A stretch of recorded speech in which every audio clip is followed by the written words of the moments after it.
I imagine that right now you're feeling a bit like Alice, tumbling down the rabbit hole. Let me tell you why you're here. You're here because you know something. What you know you can't explain, but you feel it. You felt it your entire life.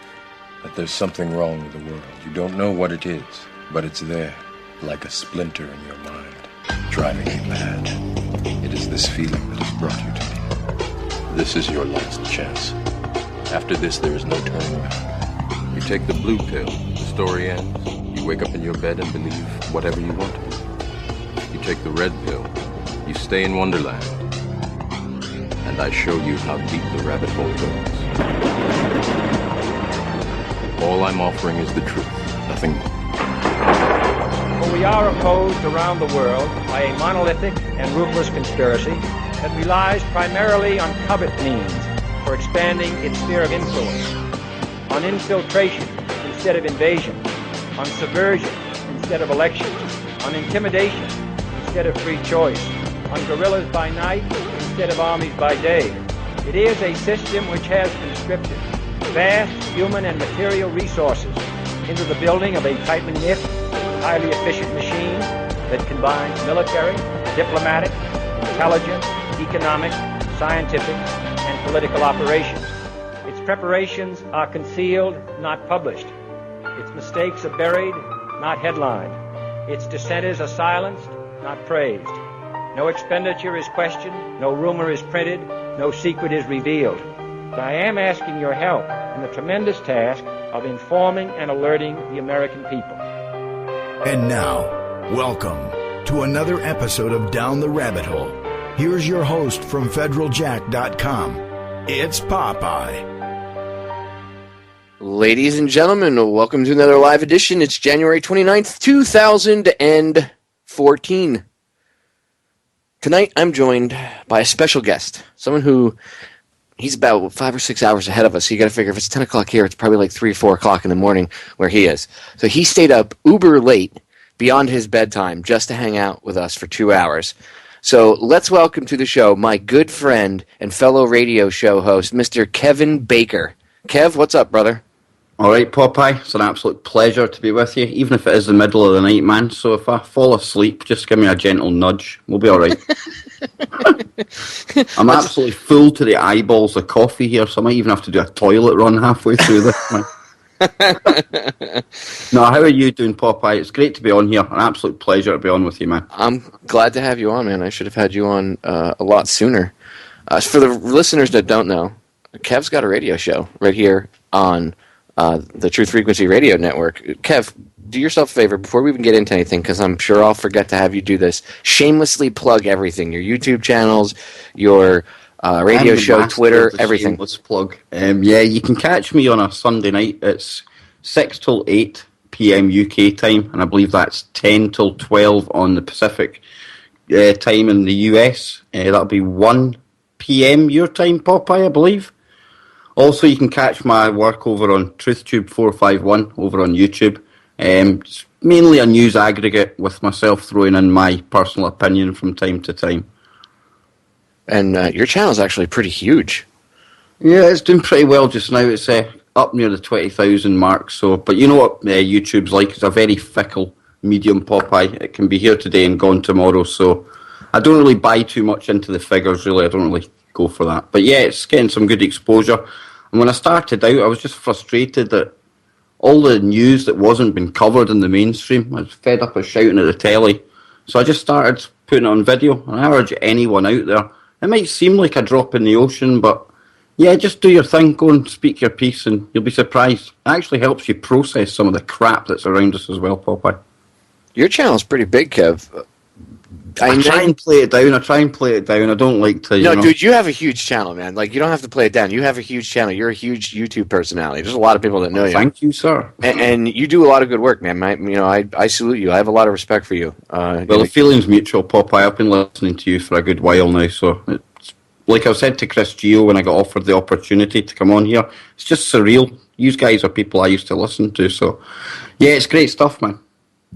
Well, I'm glad that you listen to the radio broadcast, but I'm also glad that we finally, because I know behind the scenes we busted your balls, Joe and I, for a long time to get on air. because we would see you doing your YouTube stuff, and we're like, dude, you need to have a radio audience. You know, people need to hear what you have to say.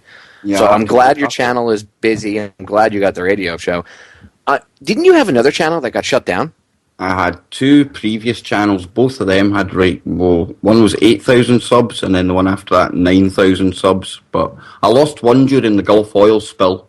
It was an ad company that I couldn't even trace down. They started hitting me with copyright strikes. But that's what I'm saying. It can be here today and gone tomorrow. So it's good now that I've got the radio show, because the subs that I've got on YouTube, hopefully they'll come over to truthfrequency.com and they can catch me there. And obviously they'll get to listen to you guys as well. Yeah, and another awesome thing that you do is you take shows that I upload to YouTube and you actually take Joe's show and render YouTube videos and put it up on your channel too. So not only are all my subscribers to my different YouTube channels getting hits, but all the people that listen to your channel and sub are also getting exposed to our radio show. So I want to say thank you for that, Kevin, because I'm sure that I've got new listeners just because they saw my show and heard it, and maybe liked it, and decided to tune in. So I appreciate that, brother. You've definitely got new listeners on this side of the pond, man. They've been coming to me asking how they haven't heard you before. They love the stuff. Joe as well. It's not a problem me posting it. I think the way we do it on Truth Frequency, it's quite unique.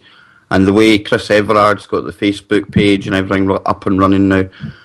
Forming a network like this is really important, Popeye, and it gives the listeners somewhere they can come. There's something for everyone on here with the amount of hosts we've got, and it's just great. Yeah, this network is rather awesome. It's exploding at the moment, to be honest with you. Quite rightly so. Chris and Cherie put on... I can't imagine how much work went into putting this new website up.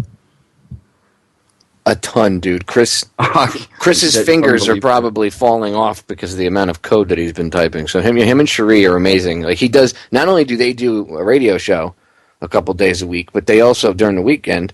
But they also, during the week, Chris has to run around and take care of everything behind the scene, and Cherie writes articles and stuff. So, yeah, they work their butts off. And plus, Chris has a day job, too. So, I don't know how he sleeps. So, kudos to Chris Gio. Thank you for the network, brother. Yeah, big up to him, man. Kev, with YouTube, have you noticed that, and every time I get a big YouTube personality on, like when I have Kenneth on, I change the channel for the listeners that don't know. That's an Uber YouTuber. Yeah, well, he's the same thing. He's got over 100,000 subscribers, and he'll upload a video, and it'll get like 300 hits. See, that's the thing. Come on, dude. 1,000 subs. That's not even 1% of his subscribers seeing the video. I know. See, this is why I don't really buy too much into the figures. Yeah, it's a good indication, but really, I don't know. It's dodgy. And then you find sometimes if you've got a really big video and it's flying, say maybe up near the 500,000 views, you'll go back maybe 2-3 days later, and it's back down to maybe 300,000 views. I can't figure it out, to be honest with you. I've given up trying to figure out YouTube. They always mess about with it. It was fine a few years ago when I first got into it, but the more they seem to do to it, the more they're ruining it.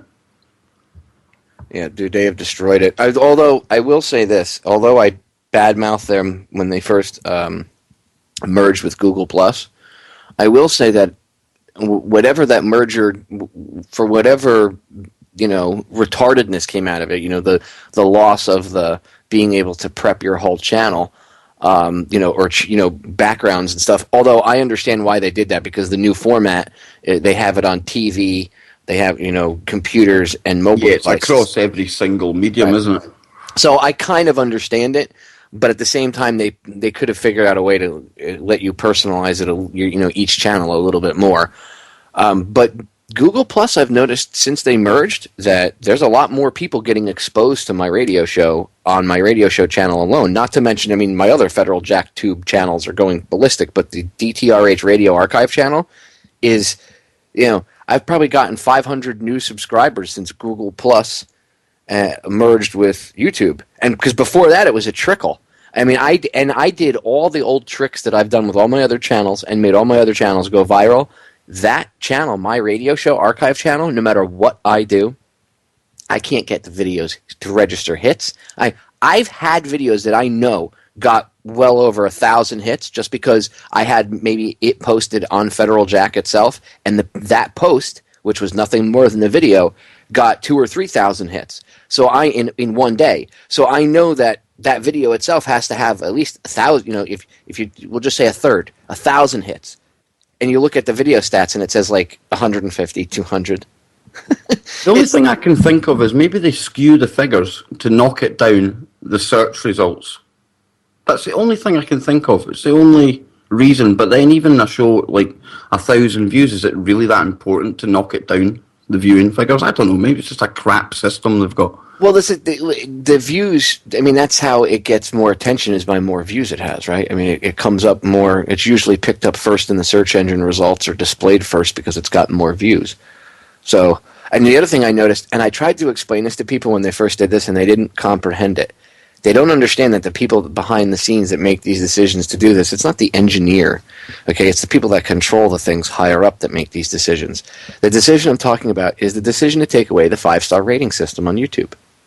People go, why do you even care about YouTube? Because YouTube is just like Facebook or Twitter. It's a social networking platform. Okay, people can message each other, and now that it's integrated with Google Plus, it's even more so of a social networking platform. Okay, except you can upload videos to it. So, and it's one of the most popular sites in the world. Okay, so when you have a channel like mine or Kevin's or CDC's, you notice things like this. Anyway, they took away the 5-star rating system, and what did they replace it with, dude?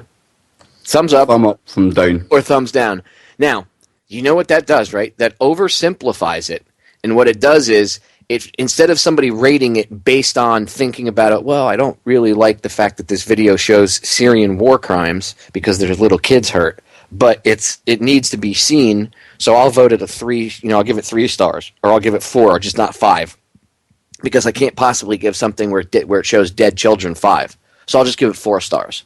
That's what used to happen. Not anymore. I've also noticed now, though, they've changed the comments as well. When you go on and look at your videos, you have to approve a heap of comments that it says are potentially spam, but they're from your regular subscribers, and they're perfectly good comments. And it's just as if they're editing it out, and you have to keep revisiting your video to unspam them, and it's just a nightmare. Yep. Every time you go to the video, you'll have that little yellow box now. And it says, you have comments to review, and you'll click on it, it'll be 300 comments. And it's not like maybe there's one spam comment. Yep. I mean, we probably sound like we're being quite hard on YouTube here, but at the same time, I would encourage anyone to start a YouTube channel. Just start posting news clips. I started off Popeye by posting news clips on the major stories, but just giving it a new title to make somebody watch it, but put them in a different frame of mind when they click it. And it's quite an impressive technique. Say they're talking about a terror attack. If you even just retitle it potential false flag, ? That will make people look at it from a different point of view.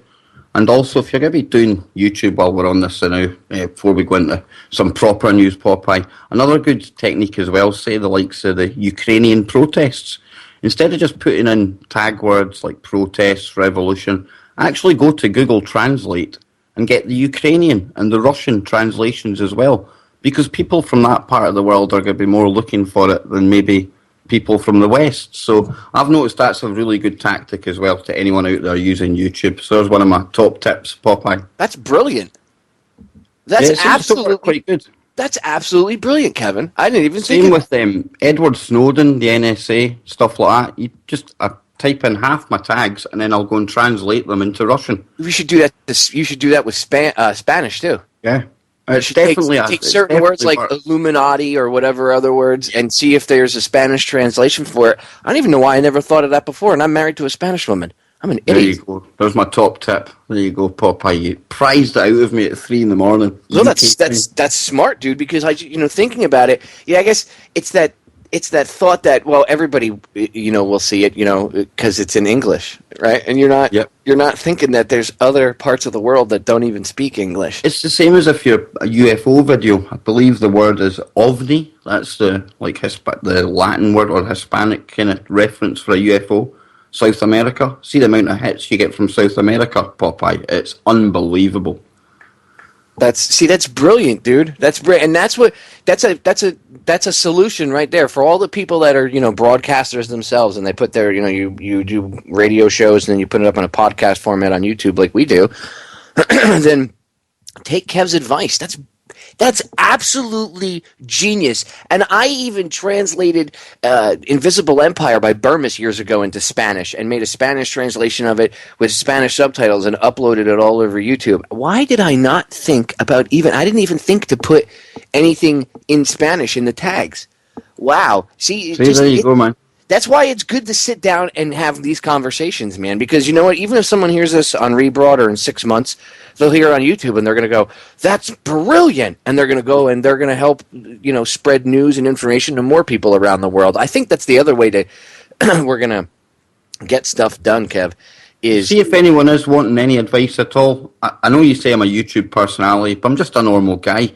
Please get in touch. I'll help you any way I can, any advice. But that's absolutely a brilliant idea, is to just translate this stuff into foreign languages.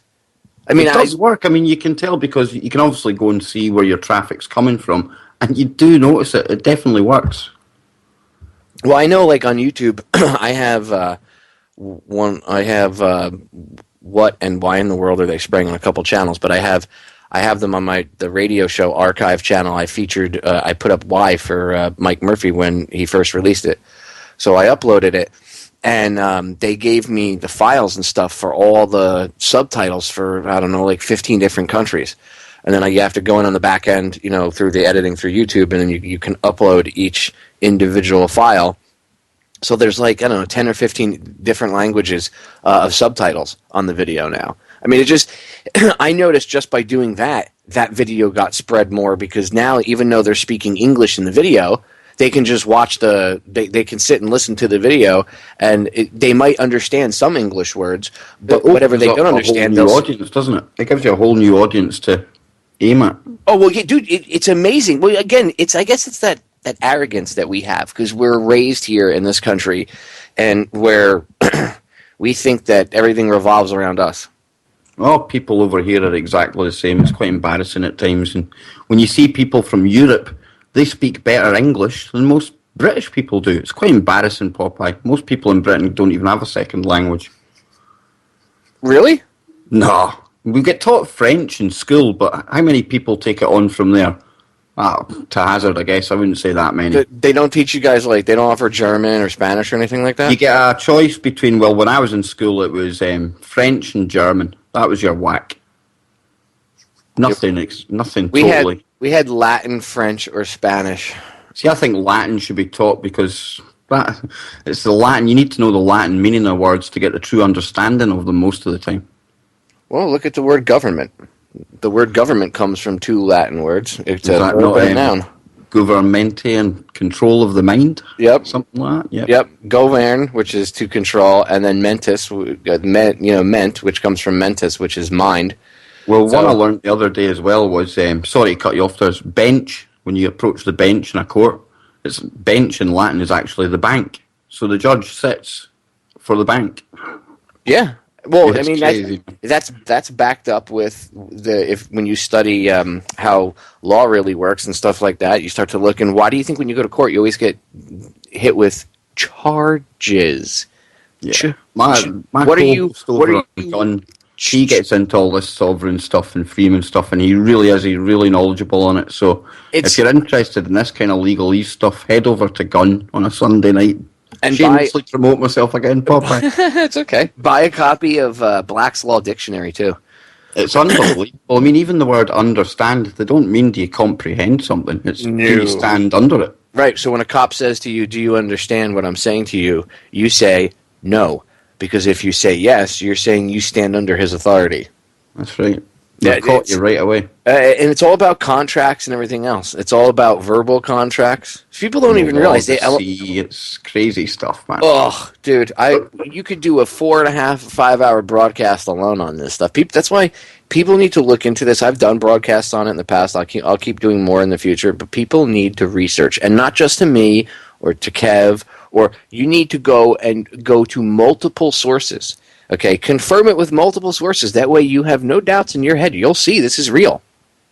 Yeah, definitely. I tell people that in my videos all the time. Don't take my word for anything. The more sources you can go to, the more data points you get, then the bigger the picture you can build up, and it's easier to get rid of the disinfo or the shinfo, the shitty info as you call it, Popeye, because there's plenty of it out there, man. Dude, I'm telling you, there is a ton of shinfo. Well, we were talking about this off air. Part of the problem with the stuff that we talk about, like the Grammy Awards, right? Katy Perry and stuff. I purposely went around last night on all the different video YouTube copies of the performance, and I posted a little blurb that I had posted up as a I posted it as a comment, but I also posted it even up on Facebook, which seemed to cause a bit of stir. And remember I said to you I was fighting with people, and I was going and doing it kind of on purpose because I knew that just stating this on the video was going to create fights. And more than half the comments are ignorant. Some people are like, so what? Who cares? She's free to do what she wants. It's like, man, you just have no idea. 100 years ago, if somebody had performed this ceremony, they would have realized what they were doing. They would have realized what was going on. And the fact that they're doing it on live television, like if they want to go in the privacy of their own home and do it, that's fine. Okay, but the fact that they're putting it on live TV, what they're trying to do is they're trying to make mysticism and Illuminism cool for the kids. They're making it hip. That is exactly what they're doing. This is going to be the New World Order religion, in my opinion. It's the Luciferianism. The veil's coming off it now. It seems with every event that comes along, from the London Olympics to your Super Bowls, it just gets worse and worse, and the veil comes off it more. I mean, I don't know about you, Popeye, but when I was watching that with the four horned things behind Katy Perry and the Dark Horse, the name of the song, whatever it was. I mean, are they to represent the four horsemen of the apocalypse? I mean, what is that all about? Is it just the Baphomet symbolism? A horse looks just like the blue horse at Denver International Airport. Doesn't it, just with the glowing red eyes? And she's sitting to start with. But I'm sure that's just a coincidence. I'm sure of course it is. Coinky-dink. That's just a coincidence, Kevin. Yeah, I mean, if you think there's any relation to anything, although as I wrote on Facebook, and I just dropped this in the chat, and this is what I've been commenting all over YouTube. That's been getting me labeled. People are like, "Okay, Alex Jones," or "Okay, I have tinfoil hats for sale." Was one response, idiot. Okay, and of course, I started off with do the research for yourself, knowing that most people won't, because I've had people tell me, yeah, well, explain to me how it's bad. Well, do the research for yourself. I gave you the information, but here, I'll tell you what I wrote. This is what I typed out. 5 minutes of research would show you Katy Perry's performance at the Grammy Awards was a satanic ritual. Don't believe me? Look it up for yourself. It's called the Witch's Sabbath. Google pictures of Aculaire and see it with your own eyes. The date of the Grammy Awards also coincides with a 7-day satanic holiday period that prepares for Candlemas, which is on February 2nd. The date of the Super Bowl as well. Should make for an interesting halftime show. Of course, I'm sure this is all coincidence. And that's what spurred me getting told I'm stupid, I'm an idiot. So rather than just ignore them like I usually do, I actually decided to engage the idiots that would use no logic and try to fight me. And I pointed out how they were using logical fallacies. And I didn't get emotional. I just used, I just said, look, you're using a logical fallacy means you don't have a real argument. You know what the guy responded to me? I hate when people like you use logical fallacies and fall back on them. The reason I had to use an ad hominem attack was because that's the only way to deal with people like you. So there wasn't a debate. I put up a comment, and he called me, an effing idiot. Well, that's not a debate. That's you resorting to an ad hominem, which is a logical fallacy, which means you don't have a real argument or rebuttal to what I said, and you're acting purely based on emotion, programmed like one of Pavlov's dogs. See, that's the double-edged sword of social media. You get these idiots that 10 a penny, and it's quite frustrating. And it's easy to fall into arguing with them, don't you think, Popeye? But I tend to just stay away from it now. When I see these kind of comments, I just laugh and move on. Usually I think they actually want you to react. They want you to bite. Usually I do, but I noticed that Google Plus, since it merged with YouTube, the comments that have a lot of conversation seem to get right up at the top. And in fact, on one of the performances of one of the videos of her performance on YouTube, it's got like 500,000 views so far.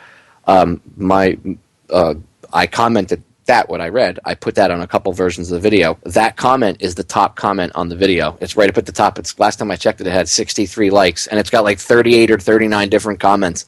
So I did it because I engaged them only solely to create discourse in order for it keeps it ranked up at the top and people see the information, and B, even if it's not about converting them. Remember, just like the media does, they create an argument and present it to the world. Well, it's presented to the world, so other people are seeing the argument, and either they'll be stupid and ignorant, or you will see, which I have seen, other people going, wow, the comments in here are so ignorant. All you have to do is a little bit of research and you'll see he's right, or, it's true, blah, blah, blah, blah, blah. It does exist. They do these rituals. So now it's got other people talking back and forth.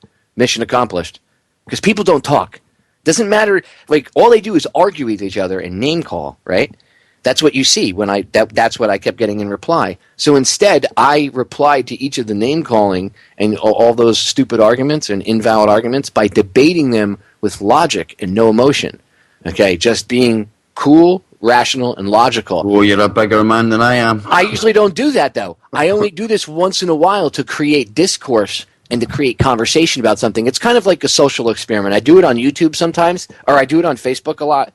And since YouTube started with the whole Google Plus merger, I've since tried this a few times, like using the way they've modified the comment section there. So I'm waiting to see if it has any results. But at least it's got people conversating, brother. We can't even do that anymore. People automatically start arguing. And most of the arguments are based off of ignorance, and people don't even know why they're reacting on emotion. Ladies and gentlemen, break sneaking up on us. Do not go anywhere. Kev and I will be back in a few short minutes, another hour and a half. Make sure to check his archives out over on truthfrequencyradio.com. We'll be right back to Scotland. I always talk about U.S. issues. I always talk about things going on here in the States, but I don't quite often get a chance. To get an outsider's view, A, of the United States, and B, of what their country is going through. Because I think the listeners need to understand it's not just the U.S. that's going through this. It affects everybody. But first, what do we look like to an outsider, like someone in a country that's still free, well, somewhat free, right? But is far enough distance apart from us and away from our propaganda to see it, but also see the other side. You're kind of in this unique spot where you're in between both places, and you can see our propaganda and you can see what the rest of the world sees. If you could define the United States in a few sentences, what do you see when you look at us now? It's a militarized 1984 on steroids, to put it quite bluntly, and it's quite worrying. See the way that the police over in the US right now are basically turning into paramilitary units? There's no other way to describe them, Popeye, really. A militarized 1984 on steroids. And it's really worrying, the trend towards the militarization of your police forces over there. And I believe it's just one 9/11 type event away from full martial law. And I believe that is exactly what the Obama regime wants. And you see a huge change from when you were a kid, right? I mean, I know that you're old enough to remember the times, like I remember the same time period where this country was a lot different. And from an outsider's point of view, have you seen a drastic change? Popeye, I absolutely grew up loving America. Everything it stood for. The fact that, in my mind, looking in from the outside, you could go there. If you didn't like one part of America, the laws in one state, there'd be a state for you. In my mind, it was the ultimate freedom. It was the image of freedom. But now, over the years, that's gone, man. And I've said to you and I've said to Joe before, when it does go down, I mean, people like me, we would be willing to go over there and fight, because what America did stand for, that should be what we're all aiming for. When that Constitution was written by those men, I mean, can you imagine what they would think now if they were to come back and see what's going on? That's what we should all be aiming for. They would be puking. Oh, it's unbelievable. I mean, if you could put a dynamo on the end of Washington's coffin, man, you'd be powering America for the next 10 years. I said when they had that earthquake in Washington that cracked the Washington Monument, I said that wasn't an earthquake. It was the Founding Fathers doing 360s in their graves. It's disgusting, Popeye. It really is. It's not right. And I can only see things getting worse. And unfortunately, I mean, if you watch Mark Dice's videos, some people like to knock him and things, but when he goes out down in California and interviews people with his crazy petitions, if that is any indication of the sheeple over there, wow, man, it's worse than I even thought. Dude, I know he picks a certain. Oh, I mean, and he goes to a certain area. It's quite dodgy in that, but at the same time, it's. No, you're right. It's not a million miles off the mark. No, it does go. It does show you that. I mean, you have to understand the particulars and everything, like you said. But yeah, it goes to show you that there's a huge portion of America that has no clue, and that's what they want. I mean, look at the tests that we were given in school compared to the tests they're given now. They don't even teach them anything anymore. They really didn't teach us much, but I mean, compared to what these kids get taught nowadays. See, in America, it's like I say, it's very militarized. It's very in your face. It's guns in the face, all that kind of thing. Over here, it's very much behind the veil still. It's the nanny state as opposed to the jackboot state. And one story I want to bring you here, I don't know if you've caught this one. This will just show you what it's like over here. We've got a guy called Sir Michael Wilshaw. He works for Ofsted. He's a chief inspector of schools, stuff like that. And he's basically telling people that they should be going to their neighbours' doors in the morning to check up to make sure, A, the kids are up in time for school, and B, they're getting a nutritious breakfast. Now, neighbours that do take part in this should be rewarded for being good citizens with £10 for every door they go to. And I don't know, you must remember MSNBC saying that all children belong to the community. Well, this guy came out with a very similar phrase. He basically said that every child is brought up by the village. So again, they're trying to basically get rid of the family unit and replace it with the state. And they want to give you cash incentives for going to spy on your neighbours. It's absolutely brutal, Popeye. It's that, wow. I know, wow. Man, I know.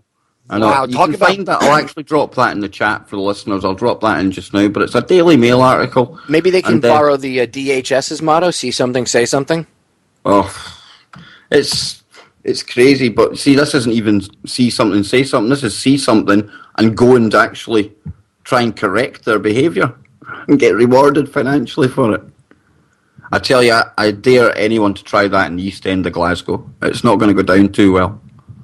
It's literally making the nanny state like your neighbor is now an appendage of the nanny state. That's what and dude, that's going to get people like stabbed, beaten up.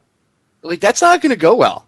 No, it's not going to go well. But there's a certain percentage, and probably in the majority of people in this country, who will agree with that, because in the media they try and demonise anyone that's on benefits at all. They just make them out to be work shy. They don't accept the fact that there are good people out there who just can't get work. There is no work. So what you get is the middle class has been turned against people on benefits. So you will get them saying this is a good idea.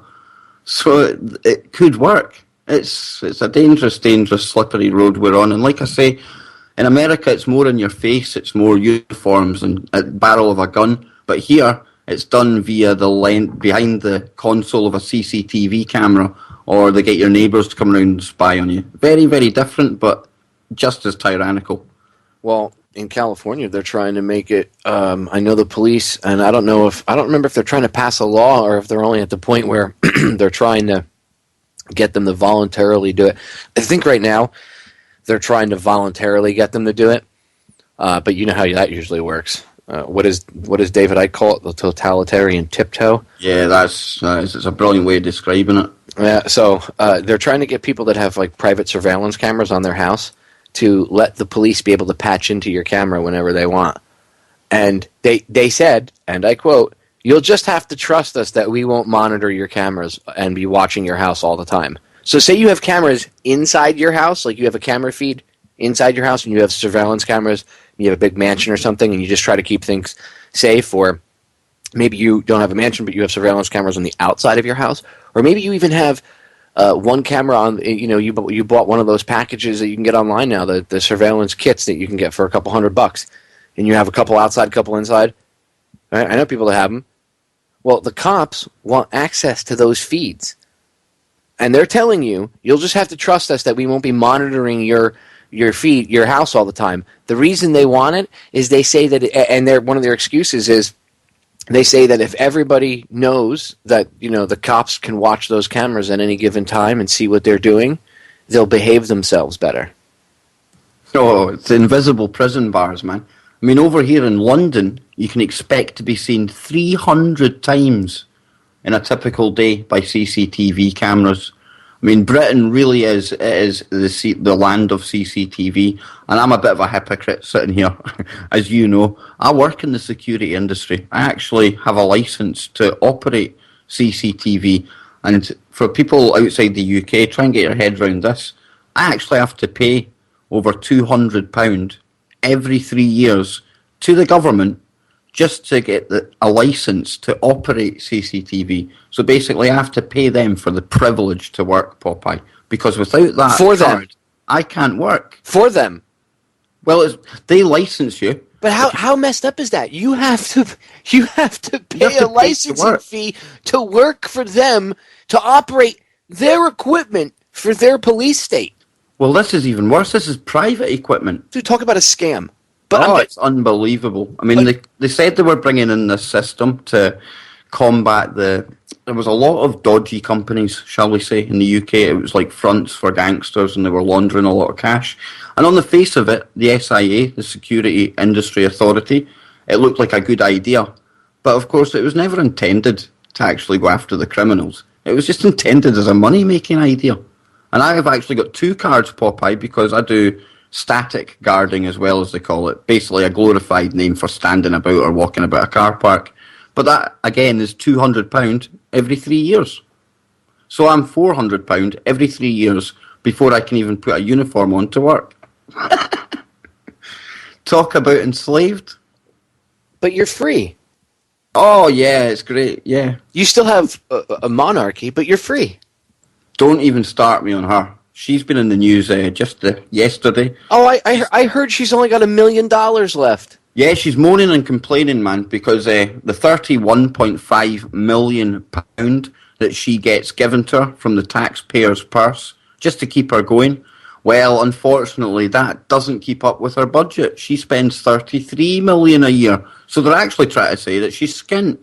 Oh, please, give me a break. And then on the news the other day, Sky News, they were a big, huge piece on the fact that she's advertising for a new job within the palace. And what's that job, Popeye? Chief runner of the bath. You'll be running her bath for her.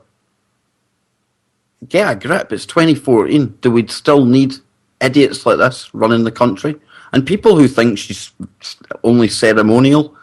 Nah, not at all. You need to look at this woman and her family. She's very, very powerful to this day. Chief runner of the bath. Yeah, that was the tag I gave it. But how much? That is the job. How much are they offering for the position? Do they say? Oh, wait to hear this. This is absolutely brutal. Now you have to take into account Buckingham Palace, centre of London. Wages in London are like maybe 2-3 times higher than anywhere else, but that's because of the cost of living. So it all kind of evens out. They're only offering £14,000 for £14,400 per year. And they say that, but it's okay though, because you'll have lovely accommodation. What's that equate to, like in America? I would say about $20,000. I'll just have a quick check. Ugh, you only get paid $20,000 to run the royal bath for her. Ugh. You couldn't get me to urinate in her bath. Sorry to be so crass, but no, I would fill a tub of urine and push her in it. I don't have a problem doing that. Of course, that's my American attitude. It's actually, well, there you go. It's, let me see now. In fact, I got the wrong one there. Yeah, it's about $20,000, I think, man. It's not much anyway. It's a pretty crappy paid job. Plus, you're having to walk about with idiots every day. I mean, when we were down at Bilderberg just during the summer there, we got the chance to go and visit Buckingham Palace. And honestly, Popeye, the way these people idolise that family in there, it's quite sick. And Britain's suffering under austerity right now, and the amount of gold that is dripping off the statues and just decorating that palace down there, it's just pure evil, man. It's sick. It was really weird, although I understand it because we have our own version of the royal couple here right now with, Obozo and Mrs. Obozo. And they look, we have, it's mind control, man. It's programming, but it was kind of It was refreshing when the royal couple was getting married to see more people pissed off about all the money being wasted on this and them focusing on all this crap. It was refreshing to see a large amount of people that were awake. You know, I would have thought there would have been more people out there than there was. Still far too many people out there with their One is too many. Jacks and everything. So it's just absolutely ridiculous. And people need to realise they're the Saxa, Gotha, Coburgs. They're not even English. They're posing as an English royal family. Don't get me wrong, they do have royal, air quotes, royal blood in them, if you want to call it that. But they ain't British. No, they're German, and they're all related. Then the Prince Philip, he's a Nazi. Sounds absolutely made up, doesn't it? It sounds like we're sitting here talking BS. Unfortunately, it's all true, man. It's sad, but it is. It's really sad. But it is the truth, Kev. You're right. Look, they're all related. First of all, they're related to the royal family in the Netherlands, right? They're related to the royal family of Spain. All these families, all these royal families of Europe, see, a very long time ago, it was a very simple idea. These kings and queens realized that if they wanted to keep their royal bloodlines going, they had to intermingle with each other. Okay? So that's how they kept their power. Well said. It's the truth. It's disgusting, the amount of alleged children, illegitimate children from the royal family who ended up in like mental institutions and highly deformed because of the generational incest that's involved. And I mean, Prince Philip, there's a good case to be made for the fact he might have syphilis of the brain. He talks about coming back as a virus to wipe out 95% of the population of the planet, and he sits there grinning while he does it. The guy's an absolute psychopath.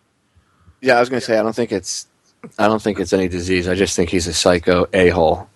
He's an he's just filth, absolute filth. That whole family I mean, I just don't see why we still need this nowadays. Holding us back, nothing else. I'm quite surprised, though, that in the 21st century they're still able to get people to buy into the whole, love the royals bit. I mean, even if Scotland get their independence, we're not going to be independent from her. She's still going to have her castles up here. She's still going to be coming up here. She's still going to probably own most of the land up here. It's independence, not really. Independence light at best. Are you guys gonna? Is that pushing through? Are you guys going to separate? In September. I believe it's September the 18th or something. It coincides with the Battle of Bannockburn, where we trumped the English. I think the SNP were basically trying to go for a patriotic date to stimulate people to vote for independence. But I think the current figures sit somewhere at 47%, I believe it is. Really, they don't want any breakup of the Union. And although Alex Salmond, leader of the SNP, our First Minister at the moment, he says, quite rightly, as we get closer to the time of the referendum, the yes or no vote, that number will probably increase somewhat. But I still think it's 50-50 whether we'll get it or not. But, Popeye, we're still going to be using the pound, but as opposed to now, where we have like representatives on the Bank of England and we can negotiate over interest rates, if we get our independence and we're still getting our money from the Bank of England, well, we will lose those 2 seats or 3 seats, whatever it is, on the board of the Bank of England, and we'll not even get to negotiate over our own interest rates. So we'll have even less control over our economy than we do now. It's crazy. Like I say, it's independence light at best. And does anybody actually know this over there, or no? Yeah, it's starting to come out now. It's also just recently come out that Alex Salmond has had to promise business chiefs that if we do end up going with the euro, that he will still guarantee that the business will be done in the pound. So that means he is actually considering going to the euro currency, and we'll see how well that's working for places like Greece. I'm not liking the idea of it personally, but I mean, voting just encourages these people's Popeye. I mean, it's a rigged game. Politics is a totally rigged game, and I don't know how you change it, but I just wonder what would happen if nobody bothered turning up to vote. Well, see, I make this case all the time with Joe when we have this conversation. It's not an election anymore. It's a selection, and it's more of a TV show than anything else that you're participating in. It's it's almost like a live action version that the entire country takes part in of American Idol. And it's like politics is acting for the ugly. Well, but it's not even like politics. At least, back in the day, people say politics is ugly because people used to throw insults at each other. People used to get in heated arguments and heated debates and have fights. Now, you see a lot of that in different circles in the research community too. But at least to a certain degree, there are certain parts that can't. But to a certain degree, at least you can still have that debate in certain research circles, even if it's heated debate. Like politics used to be where they used to yell at each other. People used to have people dueled over this stuff and shot each other over political differences, or they would literally get in fistfights. Now you can see how we've been brainwashed, especially when you watch someone else's parliament or someone else's Congress or whatever. That, State of the Regime speech last night when Obama came into the room. It was like he'd won like the soccer World Cup or something. He was getting cuddled and high-fived, and it was absolutely pathetic. It's just pure theater. Dude, they were like, "Yo, dog, what up?" And he's coming in like high-fiving people. Like he hasn't seen them for 10 months. Right? Exactly. Giving people hugs. Yo, man, we love one another. High-fiving. I'll see you later, player. I tell you what, though, Popeye, I think while we're talking about this, you just reminded me, I think it was absolutely disgusting the way that he paraded. I believe it's Corey Rimsberg. Was that the young... Oh, the veteran. Yeah. I mean, I don't know your opinion on it, but I just thought that was really, really disgusting. And Joe and I went off on this last night during the last broadcast. Not right, man. He used that guy. Well, you're a vet yourself. I mean... I've never seen it. I mean, don't get me wrong, I never seen any combat or anything, but yeah, I was ex-army, but I mean, it was just disgusting to way. But it doesn't matter if you've seen combat or not in this situation. You're a veteran. You yourself, don't you find that disgusting, what they did with that kid? I mean, was it 10 tours that guy had been on? Yeah, first of all, he should never have been on 10 tours, and they shouldn't be bragging that they sent him on 10 tours. Yeah, that's what I was just going to say. It was like they were like, oh, he done all 10, or maybe that he could do an 11th. Like, it was something great. Do you know what I mean? Like 38 or 39 months of combat.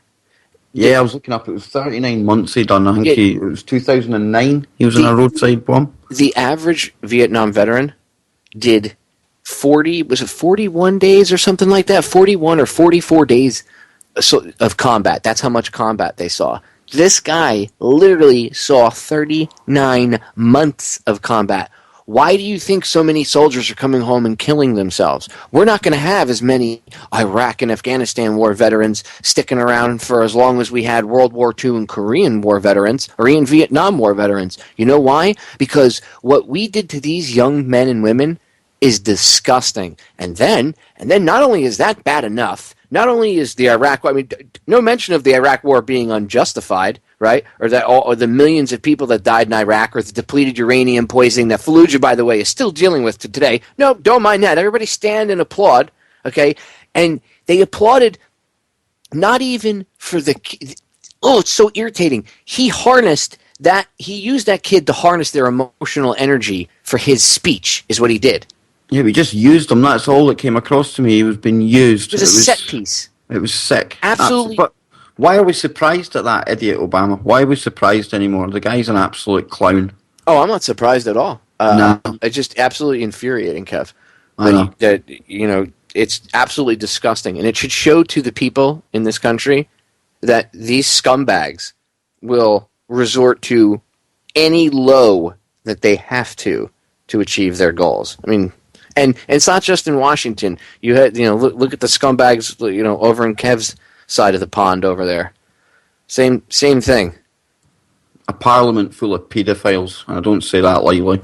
I can't remember the one guy. I saw a video I think it was at least from a couple months ago. The guy stood up and started calling. He said that there were, high-ranking pedophiles in parliament, and, it goes even higher. And there were, people in the room that were, Well, right now the mainstream papers over here have got a unnamed ex-Tory cabinet minister who has been photographed wearing a small hat, naked, with young boys on his knee.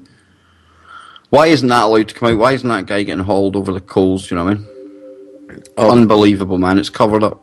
Because that's not criminal behavior to them. But did you pay for your permit? No? We're going to have to SWAT team your house, sir, and use Slap flashbang the grenades. cuffs on me, man. Yeah, I look good in orange over in Guantanamo, anyway.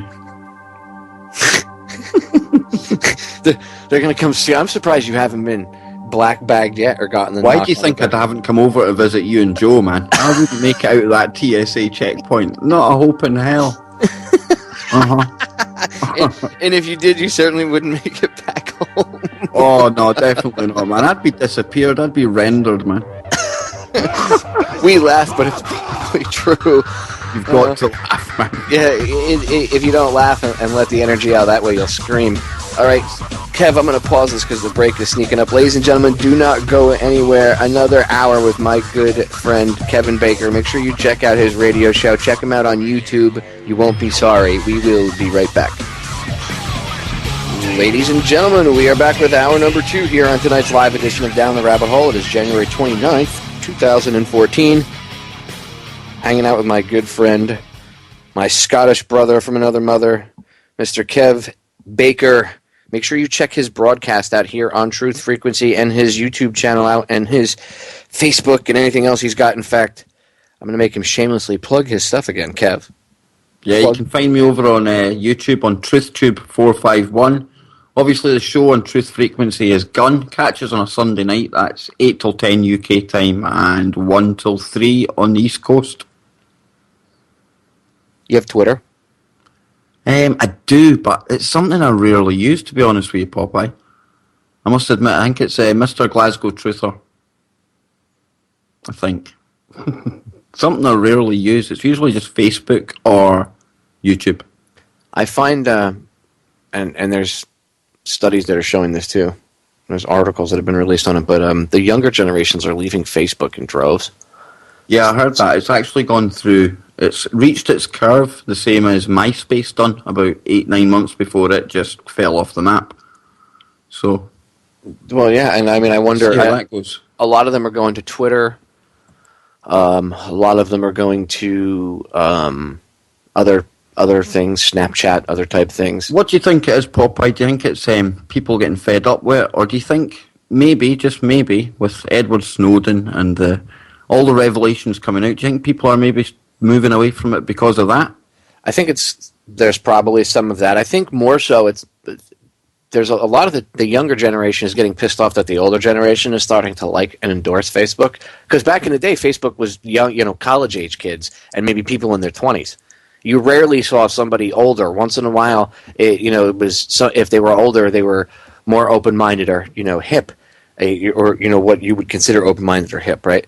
I believe it's the over 40s are the main age group signing up now, isn't they? Because there was an article about that soon. And that's just why recently, the younger kids don't like it, because that's the over 40s are about the generation that's got teenage kids right now. And, if not even a little bit older, and they don't like the fact that their parents see them, go out and posting. These kids are posting pictures of themselves. I'm sure there's some young girls that are posting pictures of themselves in like a bikini, and if their father or mother sees that, then they'll publicly say something on the picture like, you should take this photo down, or, well, that's embarrassing, to anybody, and they don't like that. So that's one reason. But one of the biggest reasons, and this is why people are leaving in droves, period, is what Facebook did to itself when they went public. Yeah, probably. But I always worry, because no doubt they'll set up some other I'm sure website for us all to flock to, and all the good spying tricks that was learnt from Facebook will just be incorporated into that, and it'll be an even more of a beast system that we'll be in. You know that game Angry Birds? Oh, I've seen that. Posted a video on that. Yeah. The NSA actually spied on people using Angry Birds. It's crazy, but I remember the exact step. I mean, I played it myself at one point, and you had to click to allow it access to your contacts, to your messages, which at the time made me raise an eyebrow, but I'm just glad Edward Snowden has come out and covered all this. I know he's got a lot of critics. Myself and Kip on Gun, we come from different angles at this. I think Kip seems to come more from the angle that he's a bit of a tool, he's been used. Me, I think he was a genuine whistleblower, and then to get all his documents out, I think he maybe went to the wrong outlet. He was maybe steered in the wrong direction. But how do you get information like that out when you've got it, Popeye? Do you know what I mean?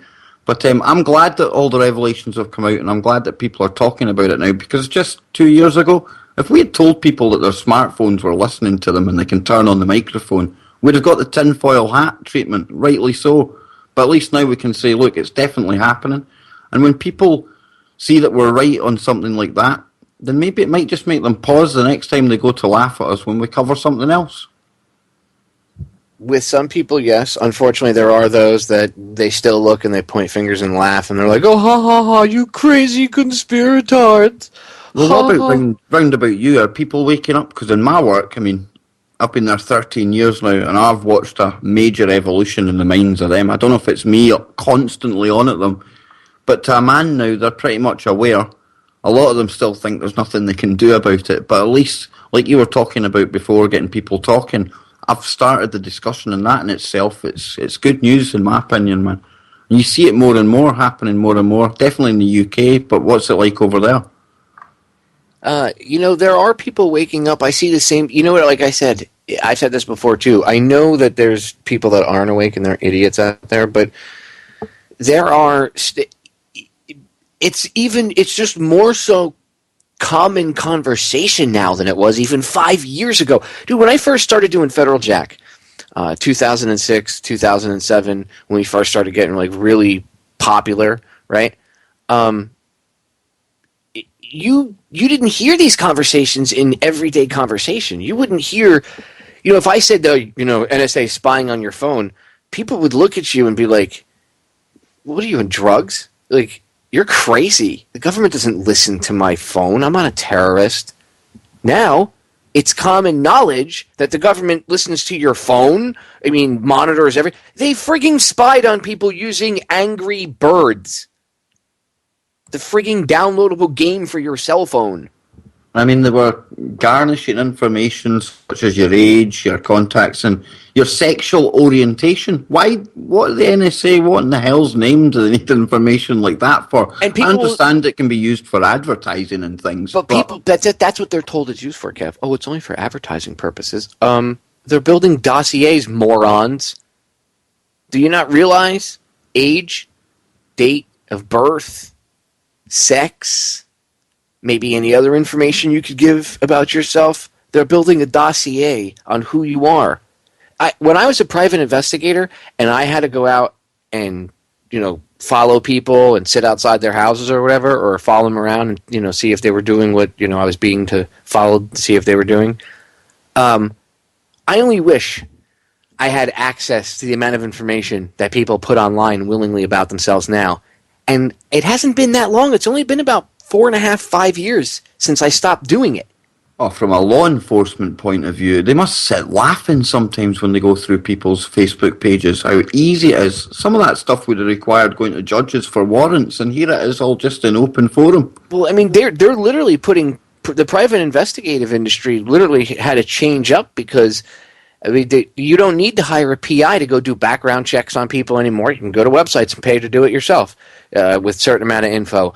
And if, where do I get that info? I would never know where to find that info. Dude, most people are so stupid. The correct amount of info that you need to get a background check on somebody, or, because you don't always need a social security number and stuff like that. Trust me. Okay. There's more things that people put out there willingly that they don't even have any idea that somebody could find out and build a dossier on them. Now, if I could do that as a private investigator, what do you think the NSA is doing with all of their supercomputers? The mind boggles, man. It really does. It just, people don't, again, I'm glad it's in the conversation now. Because, again, 5 years ago, dude, you and I would have been, they would have been calling the cops. I think these guys are crazy. They're saying the government, wow, this guy's nuts. I mean, I've heard it. I've heard people say. And then what would have happened then, Popeye, is like 10 years ago, if that phone call had gone in, there would have been a surveillance team would have had to come round your house when you're at work. They'd have had to sneak in like satellite guys or something, power engineers. But nowadays, they don't even need to do that because you're walking about with your spying device in your pocket. You go and queue up for days on end. Look at these idiots that go to the Apple store and queue for the new spying gadget. It's crazy, man. Absolutely upside down world we live in. That kills me. I see that here. We have a shopping center not too far from where I live, and there's a Best Buy in it. And I've gone over there to pick up, not to Best Buy, to like another store in the complex over there. And one night, I think it was when the PlayStation 4s were coming out, there were people with tents outside. And I'm like, really? Really? Oh. Really? You guys I've are... got an 11-year-old son, Popeye, and he is Xbox mad. And I know I've tried to like get him away from it and everything else, but it's what seems to be what him and his wee mates have got in common. So, but see the state that he gets into over that console, and when I was actually wiring it up for him, see what you make of this one. I wanted to throw it out the window, but crazy! You're wiring up the camera to it, okay, the Kinect as they call it, and when it's taking you through all the features of it, it scarily says that the Kinect will even know when you're in the room when the Xbox is switched off. And lo and behold, it sits there kind of on a standby mode, and all it takes is my son to say Xbox on, and boom, it's on. So that microphone is on 24/7 when that's plugged in, basically. It's scary stuff, man. Absolutely scary stuff, and I'm a hypocrite, ain't I, because I've got it sitting in my son's room, but what do you do? I mean, round the area where I stay, Popeye, it's might be hard to believe, but there's like 11, 12-year-olds my son's age actually taking drugs round here. It's quite a poor area. The East End of Glasgow notoriously is, and it's quite rough. And it sounds bad, but you're best off, and I'm happy that the wee man likes staying in and playing his console, because at least then you know what he's up to. And how sad is it that that's what it's come down to now, that kids can't even go out and play anymore because of the surroundings and the way people are. It's quite sad, man. It's quite worrying about what's in store for when his generation are our age and then the generation after that, because I only see this getting worse. It's just, dude, it's so incredible. I mean, video games when I was a kid were, and I'm sure they programmed us to a certain degree, but not to what it's like now. It's dude, we had life's like now, man. We had Pitfall, right? We had I don't know if you guys had that over in the UK. Yeah, man, we had all this. Yeah. You know, we had Pitfall, and it was those little square blocks the character was made out of. And then when Mario Brothers and Nintendo came out, I was like, oh my god! I know, it was like a giant leap forward for humanity. Right? And then Super Nintendo came out, and it was another huge leap forward, right? And now these kids are playing. Even to me, I have an old Xbox 360, and I think about once or twice a year I knock the dust off it to vent some stress out sometimes, and I just play some old games that I've got laying around that I probably still haven't even finished, because I'm just too busy doing this stuff. And I liked video games, playing when I was a kid. It was something I did, a hobby. But man, the games today, they're so different. I mean, they actually elicit an emotional response. The stuff is so realistic. I mean, they never would have ever come out with a game where you get extra points for sneaking up behind your enemy and slitting his throat. And the cutscene's very graphic, because he takes the knife and just hammers it right into the side of his throat, and then pushes it forward. And if if you understand that the blade was facing forward, that means he went in and just, and that was it. The guy was done. Well, look at one of the biggest games that's on the market, Grand Theft Auto. I mean, you can, again, I'm sorry to sound crass, but you can go and pick up prostitutes and that, and then you can actually take their money off them. You can beat them up, and it's rewarded because you get the cash out of it. What kind of opinions and ideas is that forming in the minds of people? I know they've got 18 plus ratings on them, but come on, does that ever work when it's a video? Don't be daft. It's just a number on a box. It doesn't stop. If anything, it makes it more appealing to kids that are younger. That game itself, I think in the first week, was it $1 billion it made? Yeah, well, it actually came out of Scotland, believe it or not. We've actually got a booming gaming industry here. Dundee, a small city over on the east coast of Scotland, the amount of computer developers that come out of that area is quite unbelievable, really. And I think if we did get independence, that would be one of our major industries, I believe, because you even get people coming up to Dundee to study computer programming and stuff like that. So yeah, I don't know if that's a good thing or a bad thing that Grand Theft Auto from Rockstar Games comes out of Scotland. Wow, I didn't know that. Thanks for importing that crap over to our country. You're welcome, man. You can have Grand Theft Auto back, and I got to call up David Whitehead and tell him that Celine Dion and Justin Bieber are ready for delivery. Just so long as you promise to keep Piers Morgan. No, we told you guys that too. We don't want him. Listen, he left. He actually went down to Australia for a fortnight, and I was thinking to myself, surely you guys won't let him back in, but yeah, you did.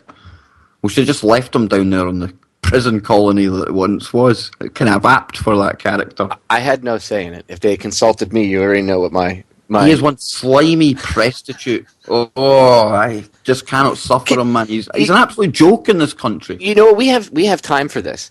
Could you explain to the American listeners why he's a joke? Because this isn't hearsay coming from, an American radio show host who might have, quote-unquote, an axe to grind with him because I don't like him. Before he went over to your fine shores, Mr. Morgan over here, he was obviously an ex-newspaper editor, already a scumbag with that job. But he was on a reality show. It was like a celebrity talent show where basically you'd get fat kids going on and burping the national anthem, and that would gain a response, and they would go on to the next round. That's the kind of level and mentality of character you're dealing with. That plus the phone hacking scandal that he somehow dodged charges over. Yeah, dodgy character, man. Keep him, have him. You're welcome to him. It was none. Was he involved with the Rupert Murdoch thing, or was his separate? I think his was separate. I'm not too sure. But did he hit any 9/11 victims as well, or was he just he was doing phones of people they were trying to chase stories on, right? I believe one of them was there was a young lassie murder victim. I'm not too sure on the actual ins and outs of the details, but he was definitely involved in it. He was up to his neck in it anyway. But again, he dodged charges, and now he's over with you. And you guys have no use for him over there. Well, when you were actually... Remember Alex Jones and him had that big argument on CNN, and there was a petition at the White House to send him back to the UK? Yeah. There was actually a counter petition lodged at the House of Commons, and it was saying that we don't want him back. So the guy was going to be left in limbo. He's pretty much hated over here, man. Well, with good reason. He's a turd. Yeah. He's just he's same as any prostitute, really, if you ask me. What do you guys think when you see him sitting on CNN commenting about how we should change our laws because he doesn't agree with them? It's utterly disgraceful. Him even telling you, like you're saying, he's a foreigner. What right is it of his? And you've brought up the gun laws. I'm glad you have. You guys over there, if it's the last thing you do, you can't give up your guns. We've been disarmed over here now for years, and it's basically the one thing that's stopping you guys from falling into total tyranny. It's the one deterrent, I think, that's putting them off coming down with the full jackboot. And it's so important that you hold on to your guns. And for people that think guns are dangerous, I mean, Katy Perry, let's go back to her. She was tweeting after the Baltimore mall shooting that basically, when are we going to change? When are we going to learn from all this? It's embarrassing and all that. This from a woman who made a video where she's blatantly shooting guns. And this from a woman who probably turned up at the Grammys with an armed entourage. Nah, don't buy into that. It's not the guns that are the problem. It's the people. And if you look at the stats, you'll know this better than I do, Popeye. But in states where you have like open carries and you have the right to bear arms, like you should have, then the crime goes down. Because just think about it. If you're like some guy that's going out to rob a house and you're thinking to yourself, if there's a gun behind that door, that's automatically going to put you off. That's deterrent enough. In my opinion, guns save lives. They don't take them. It's idiots that using them. The gun doesn't do the killing. The person does the killing. Well, I mean, I've got a pen in my hand here, Popeye. I can use it to write a best-selling novel, or I can stick it in somebody's eye. Exactly. It's not the pen that's the problem. Well, it's like I've said that about hammers. I could either build a house or I could kill somebody with it. I could bash their skull in. Yeah. It's not so much the hammer itself that's evil. It's what I would do with the hammer. I mean, some dude down here just killed, I don't know, was it down here? I don't remember, it wasn't down here. Wherever it was, I thought it was down here because everything weird usually happens in South Florida, or in Florida in general. But I saw the article on Drudge. some guy just beat his wife or his girlfriend and her daughter to death because he thought that they were witches. And what did he beat them to death with? He caved their heads in, their skulls in, with a hammer. Okay, caved their skulls in with a hammer. Well, let's ban hammers then. Let's just ban all hammers. That's what I'm saying. Does that mean we should ban hammers now? I mean, should we go out to, should Home Depot have SWAT raids on it tomorrow in every town and every city across this country? And, get on the ground, give me the hammers! They just start unloading on people. I mean, really. Well, no, that makes no sense, Popeye, because the hammer obviously is an inanimate object, and the guy, if he was going to kill them with a hammer, he could have killed them with something else if he didn't have the hammer. What? What? Could you repeat that? What? What do you think of this one, Popeye? I'm a big advocate for actually arming teachers in schools, because I think the only reason you get these mass shootings is because, it's an open season, isn't it? It's just like target practice. There's no deterrent there. They know they'll get in, they know they'll get their 5 minutes of fame. But if you put a couple of teachers in there who are trained to use a firearm, that in itself surely will put these fools off even going there. The ones that aren't actually blatantly just false flags like Sandy Hook, where I probably believe Adam Lanza was just thrown in there after the fact. But that's another story altogether. Well, yes, that's true. But there's also the fact that people have to stop looking at this whole thing with emotion. They have to stop freaking out. And they have to look at it with a little bit of logic. And when you start to realize that some of these kids, the real school shooters, and the shootings that happen, not the stuff that's kind of questionable, the stuff that, okay, these kids, this really happened.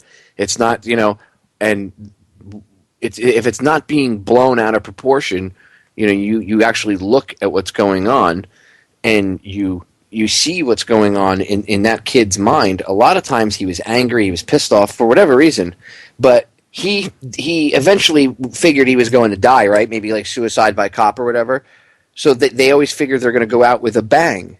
Well, I'll get attention, I'll be famous, right? A lot of times it's even if they have a little suicide note, they quote things like that, in their suicide note. Well, gee, where do they get the idea that doing attempting a school shooting would make them famous? Oh, that's right, because if you turn on the news media, that's all they ever do, is they make these kids out to be famous. See, people will say, no, I'm not saying the school shooter was a good person, but it should be on the news 24/7. Look, you're going to create copycats, okay?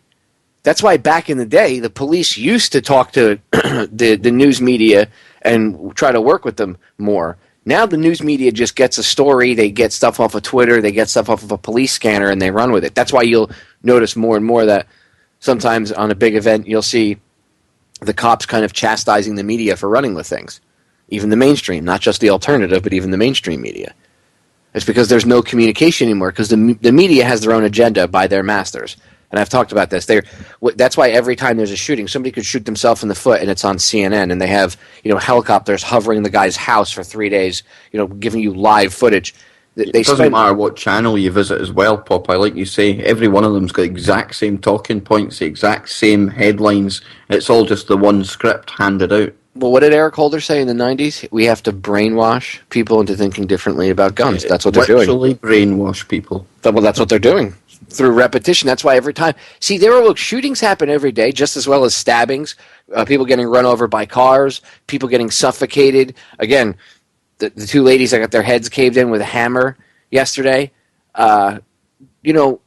That's how come that's not all over the news. How come those deaths aren't covered every day? Because the thing is, sorry, on you go, Popeye. Well, I'm just saying because they have an agenda. They want to demonize guns, dude. They want to. They're going to brainwash people into literally thinking differently. So now when I've seen people that literally they see guns and they're like, oh my god, I think I'm nauseous. I'm so scared. And it's like, are you kidding? And it's all psychological, dude. Well, I live in a country where there's obviously a gun ban, but let me assure anyone in the United States, that doesn't mean that we don't get gun crime over here.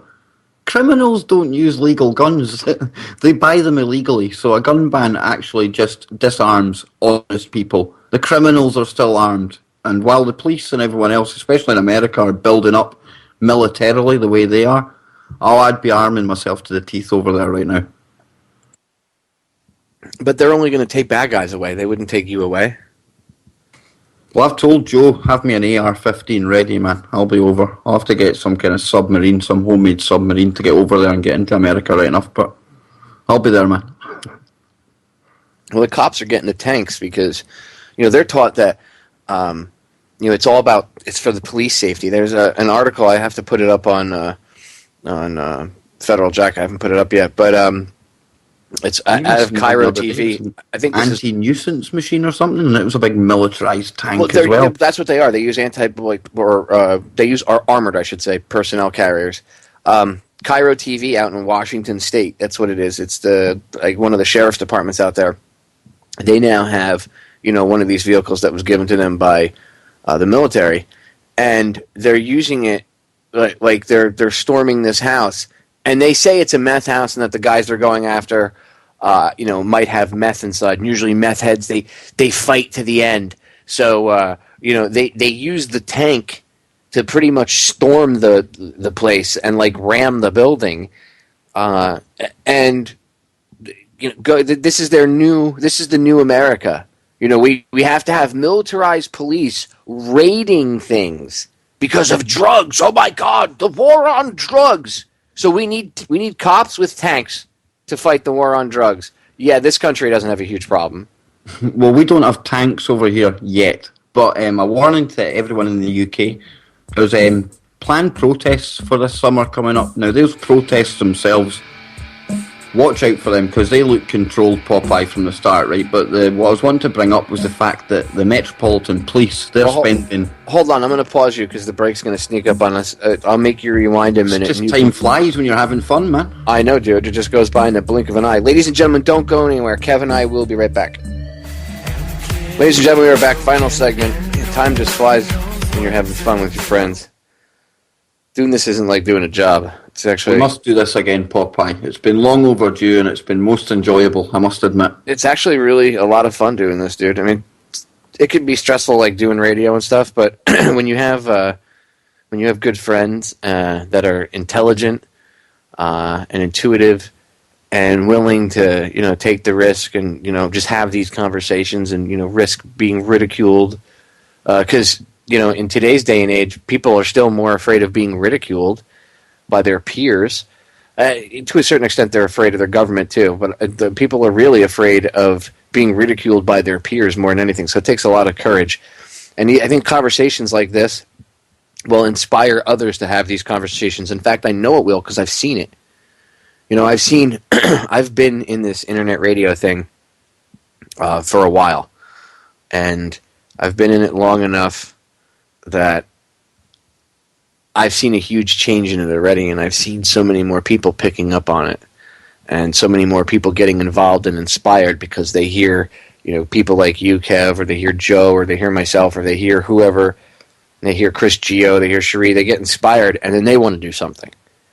And, dude, that's literally going to be what changes things, and that's how things are going to change for the better. But anyway, I digress. So, Kev, during the break, or coming up to the break, I should say, during the last segment, going into the break, you had something you wanted to say, and I know that we had gotten into a side conversation about legalization, which I want to get into during the break. But right now, I want you to talk about, you were talking about the protests, and that you wanted to give out a warning. There's protests that are already being put together for the spring? Yeah, there's it's the summer. I'm calling it the summer of discontent, basically, but it's all controlled from what we can make out. There's protests due to start round about June time, I believe. I don't have the dates in front of me. I should really have pulled this stuff out. But basically, it's in conjunction with the TUC union. Now, they're talking about calling for the Queen to step down, and then also going into Parliament and arresting or trying to carry out citizen arrests on politicians. But when you look at it, it's to me, and when you look at the people behind it, it's as if they're trying to create a flashpoint. Now, on top of that, you've got the Metropolitan Police.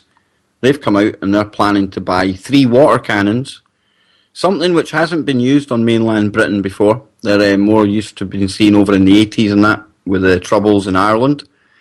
And I'm just warning people that, yep, it's good to get out and protest. Obviously, you need to voice your discontent at the government and things like that. But just go in there with your eyes open and just keep your wits about you, because some things ain't always what they seem. I mean, we see the colour revolutions abroad with your Soros funding them. I'm not saying it's going to be something like that, but it's just there's something in the background, Popeye, that people need to look into. Check out a guy called commonly known as Dom on Facebook. Also, if you go back to the gun archives on truthfrequencyradio.com, go to the gun page and you'll find Controlled Revolution, I believe the title is. It's a couple of shows back. Really good information on there, but just keep your eyes open and your wits about you, because I think they're going to try and kick something off. And why would they do that? Well, on one hand, there's probably they can pick up on the fact with their supercomputers and things that people are getting angry. We're under harsh austerity here. There is a bit of a anti-government feeling building up maybe, so they might want to let some of that off, have a controlled kind of outlet of rage. And at the same time, on the back of it, we've got things like the Snoopers Charter going through the House of Parliament right now. Also, there's been a change to the ASBOs, that's the Antisocial Behaviour Orders, where basically, if it all goes through, me, you and Joe standing on a street corner, Popeye, could be deemed as like an illegal gathering, fineable up to £5,000 or time in prison. So if you had a controlled kind of protest like this, you could use that as an excuse in the media to clamp down on any further protests that may be planned, any genuine protests. So just a quick heads up to people in the UK, keep an eye on that one. Wow. You guys have some draconian laws. I mean, I thought we have it bad over here. I don't know, it's a mix, because we have some really horrific things over here, so but wow. I mean, that's just crazy, man. Three people standing on a street corner, even if we were just... Yeah, it could be deemed as a nuisance. It's going to be anti-nuisance orders, basically. And what's a nuisance? Well, anything they want it to be, isn't it? It's a clampdown on any freedom of speech, any protesting that they want, basically. They do the same thing here. They find, like, I've been told, I have video of it where a cop was telling me I was blocking the sidewalk, and I'm like, I'm totally not blocking the sidewalk. I'm taking up less space than the newspaper machine that I'm standing next to, which actually sticks out further in the sidewalk. And he got pissed at me because I had a physical example to show him that he was wrong. And then he told me he was going to arrest me if I didn't go across the street. And I was like, okay. So I went and got bullhorns. I could still be heard clearly across the street. So it was really of no consequence. And then people were coming across the street to get the information I was getting. But they do things like that here too. But I mean, it's just blatantly in your face when they pass laws that these cops can abuse. And then the cops, I said this on Hangar 18 the other day, except it was a little bit more colorful. Like, how do these cops look at themselves in the mirror that do these jobs? Like, I couldn't. I had a chance to be a cop to do this, and I was like, nah, I have too much self-respect. I couldn't do it. And I have friends that were like... It's a certain type of person, doesn't it? Dude, obviously. I have friends that were like, are you stupid? The benefits, the money. And I'm like, I'm sorry, but I have to look at myself in the mirror. I mean, Popeye, we're talking there about gathering in the street and stuff like that, over 2-3 people. You're probably thinking, well, how would they even know you're there and know what you're talking about, stuff like that. I mean, I'm living in Britain's first Intelli city. Glasgow won a competition to get a big major grant to make us like this first smart city in the UK. And eventually, basically, you're going to have bus stops that talk to you, tell you how long your bus is going to be. And you'll have lampposts with microphones in them, listening to what's going on below. It's crazy stuff, and this really is the Orwellian 1984 Wonderland. And if you could get George Orwell into today and show him what's going on, he'd probably laugh and say, right, you're making half of this up, but it would never have been this bad in my book. You couldn't make it up over here, Popeye, and hopefully one day get you and Joe over here just to see what it's like, man. It's crazy stuff. Yeah, it's just as bad here, man. It really is. I mean, it's just crazy, and then people think it's okay. That's the real biggie is that they actually like it, you know. The usual one I hear from people as well, if you don't have anything to hide, then why are you worried about it? That would be all right in an ideal world, but it's not set up to catch bad guys and terrorists. Do you know what I mean? It's crazy they don't see that. They just think it's for their safety, and they don't realise they're giving up their freedoms in return for some kind of false safety. It's so frustrating. Sometimes I've gotten through that wall I'll look at them and I say, okay, that's cool. Break it down in like a smaller example for them. And it depends. You could do it in multiple ways. Like one way I found is I point out, look, do you think that all traffic tickets stop, a cop giving you a ticket stops accidents, stops bad things from happening? And they say, well, although maybe the idea of getting the ticket could maybe serve as something to discourage somebody from doing something. Honestly, people still break the law. They don't care. They get the ticket. They get pissed off. Some of them just pay the fine and they carry on and they continue to do it, right? So it really doesn't modify their behavior. So anybody that's ever studied this, which they already have many times, knows this. But why do they continue to give out tickets? To generate revenue. And most people don't like getting tickets, and they understand that, and they hate when cops give out tickets because they say, "Oh, it's just about making money," and blah blah. So they understand that, right? So I mean, you try to break it down on a smaller level for them, and you try to say to them, like, instead of looking at it on a bigger scale, like something global and scary, you say, look, if they're willing to still give out these tickets, and they're saying it's for your safety, but it's really about them benefiting and making money off of it. So they're lying to you, right? It's worse than that over here, man. But if they're doing that on a small scale, what do you think they're doing on a large scale? And some people might look at that and go, oh, okay. And some people might not. Some people might say it's apples and oranges. It's retarded. We have people here that literally, I've had conversations with people that have said to me, well, if there's prison camps, I'm fine with it because, there are, I'm sure, bad people and terrorists and stuff here, and they need to be rounded up and put in the camps. And I'm like, do you not realize that you're the dissident moron? You are. They never will get that, man. But over here, we've actually got goon squads, civilians, uniformed civilians, who go out and do the fining. They don't even have the police doing that anymore, so it's just normal people shoving on a uniform and then standing up in Glasgow. You see them standing in like the main shopping areas, waiting for people dropping cigarette ends, and then they pounce on them like vultures with fines. And of course, they're wired up with cameras, and one press of a button, and the police turn up, and you're arrested. You have to stand there like a good little slave, take your fine, and carry on. Crazy, man. Well, that's what we're getting to here too. Everybody wants to rat each other out and tell on each other. When I was a kid, we were taught snitches got stitches. Exactly, man. That's what we were taught. Look at what they're teaching kids now. It's quite unbelievable. Just look at Common Core in your country. It's just the same in this country as well, by the way. Don't think it's just over there. It's crazy stuff. You guys have the same... It's not called Common Core, and it's not quite 2 + 2 = 5 just yet. But the sex education's certainly getting slipped in at a lower and lower age, which is no surprise. It just seems to be the normalisation. Is it as bad as it is over here, though? Yeah, it is basically. I mean, we've got one politician over here, Popeye, Harriet Harman, Labour MP, and she basically advocates for the legalisation of child pornography, so long as the child doesn't incur any bruises or any physical harm during the making of films. And also, she's a big firm believer in the fact that incest should be legalised. Now, she was a cabinet minister for the Labour Party, Popeye. Do you know what I mean? And that's the kind of attitude of our politicians here. And that didn't raise too many eyebrows, by the way. That's the thing.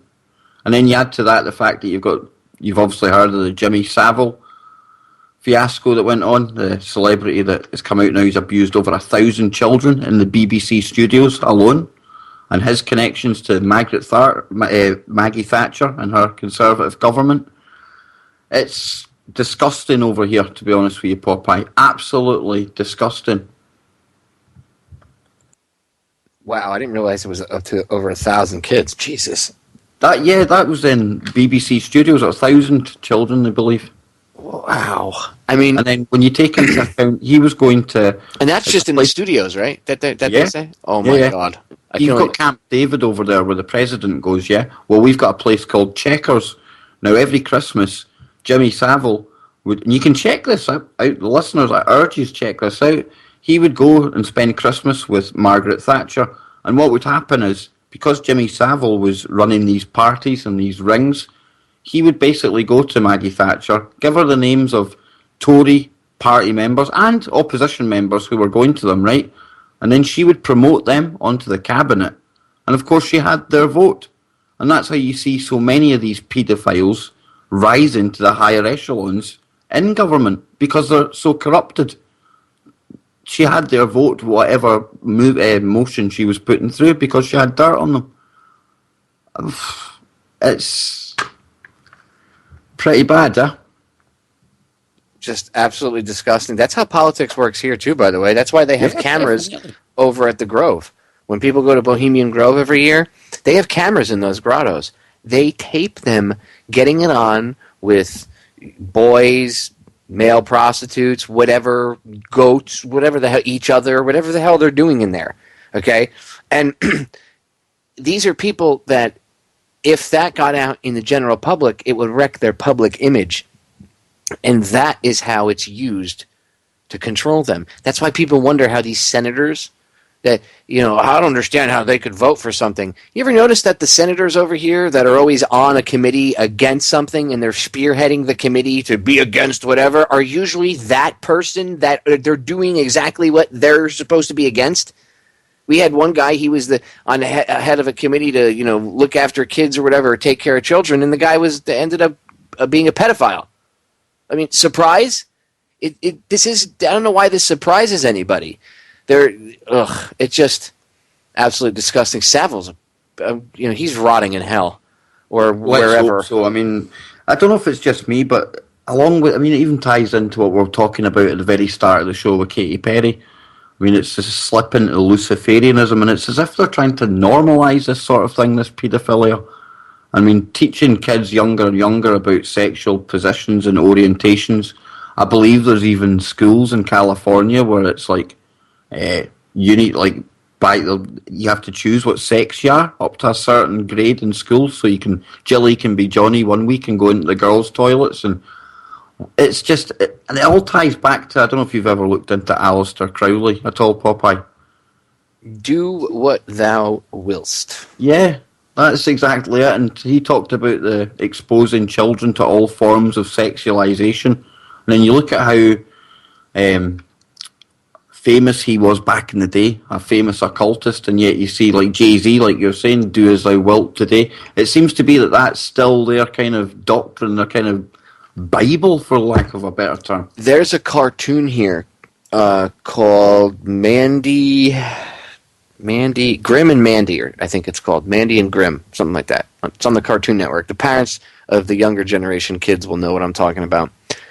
This little girl, I guess she's like a little goth girl in the cartoon, she pals around with Death in the cartoon. Okay, Death is her buddy, the Grim Reaper. And in the beginning of the show, in the intro, I actually have I think I have it up on one of the YouTube channels, but I know you can find it if you just look up Aleister Crowley.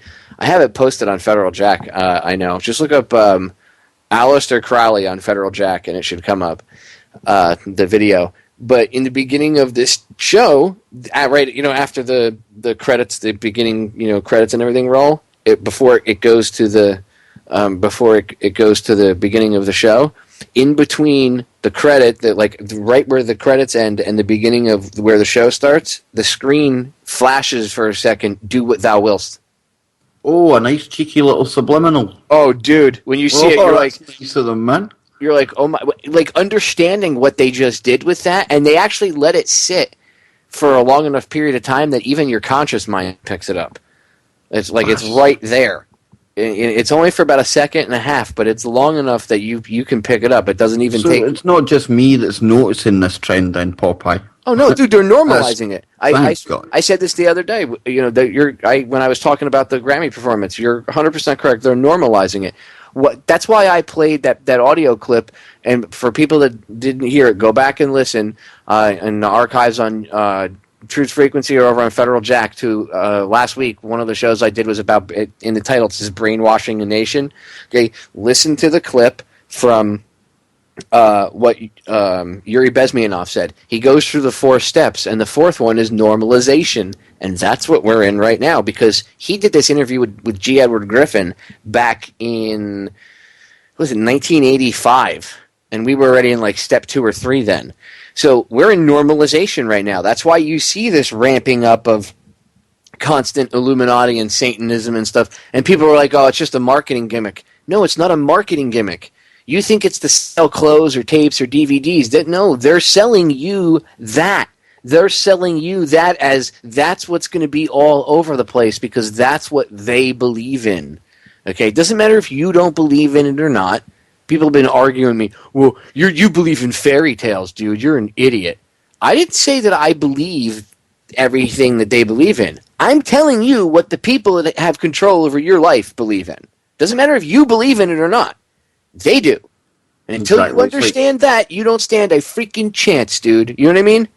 It's like the Bible. I mean, I don't buy into it myself, but these people seem to use this thing like a playbook. So it's still relevant in my mind. But back onto like the kids and stuff like that. I mean, this might sound a bit controversial, but when you look at this, there is a blatant gay agenda right now. Popeye, back to the Grammys again. We had like gay marriages on the stage, and I feel that once and I'm not actually when I go to gay people here, I'm talking about the agenda, the movement, the making it trendy, and once the novelty's worn off from that, my fear is next will come the paedophiles, and that will be the ultimate normalisation of it. And just me and you talking about it will be seen as a hate crime, because then they'll be a protected group. And people who think that's too far, that's a stretch of the imagination. Once upon a time, if somebody had said to you that animals will have rights, I pretty much think you would have laughed at them, and rightly so. But look where we are today. So if you think paedophiles can't have rights... No, I've seen laws here trying to be passed where the people that did I can't remember the group off the top of my head who put the DSM-5 out, but in there they labeled pedophilia as a sexual preference. Yeah, it's now becoming a recognised orientation. And they got caught, and they said, "Oh, we're going to go change that." Right, you're going to change that. So I said that I brought this up last night about what they're doing. They take certain, like I guess sections. They break society down into sections, and then they take each section and they politicize it because maybe, and they might choose something which they usually do very emotional or hard-hitting to a large group of people, and they take it and then they hijack it for their political purposes, for their agenda, and then once that's over and done with, that group is cast aside for the next group that can be used and abused and tossed to the side. And it doesn't matter.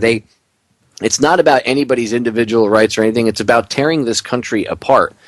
I don't care, honestly, what people do with each other in the privacy of their own home or who you love. That's I think more people should love each other rather than hate each other, and love each other for their differences rather than hate each other for our differences. But that's, I go off on that all the time. But they're using every angle that they can, and what the whole goal is, if you understand, they're destroying society. They're deconstructing society as a whole. They're trying to blur the lines of everything. So that way, and I'm not saying that I'm not taking a moral stance one way or another on anything. What I'm saying is they're trying to blur the lines. That's why now you see a lot more than anything, androgyny being pushed. No sex at all. There's no, not really male, not really female. You're not really sure, it's androgynous.